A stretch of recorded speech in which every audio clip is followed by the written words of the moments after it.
L'actualité en France, c'est aussi un drame qui remet le débat sur la fin de vie sur le devant de la scène. Oui, c'était le 5 février dernier en Isère. Un homme tire à 3 reprises sur sa propre mère avant de se dénoncer auprès des gendarmes. Terrible drame.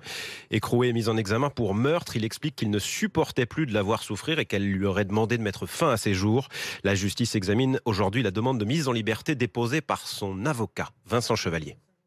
Une maison mitoyenne, brique apparente, au bout d'une impasse. Maurice connaît bien cette maison. Il habite en face depuis 48 ans. On les connaissait puisqu'ils étaient là depuis avant nous. Le fils avait une relation fusionnelle avec sa mère. Il s'occupait d'elle en permanence après plusieurs gros problèmes de santé. Prendre un petit coup de colère, quelque chose, s'énerver sur quelque chose, sur une porte ou je sais pas quoi. Mais sa mère, je l'aurais jamais pensé quand même, pas à ce point-là. Un homme décrit comme gentil par ses proches, renfermé aussi. Gaëtan le connaît depuis plus de 20 ans. Sa maman qui vieillissait, qui était pas en grande forme, je lui disais si tu as besoin, n'hésite pas un jour pour aller quelque part, si tu as besoin qu'on t'emmène. Mais il avait toujours peur de déranger en fait. Il était suivi pour des périodes de déprime, mais son ami ne croit pas au coup de folie. Il s'est jamais disputé avec sa maman. Non, pas du tout. Je pense que c'est vraiment, je le vois plus comme un geste d'amour envers elle. L'homme affirme que sa mère a demandé de mettre fin à ses jours, des médicaments, puis 3 coups de feu. Pour son avocat, Laurent Boé, la violence des faits n'efface pas le débat sur la fin de vie. Cet acte absolu, interrogeons-nous pour tous les autres qui n'auront pas ce courage, qui ne pourront pas le faire. Son client est actuellement en détention provisoire, écroué pour meurtre d'un ascendant.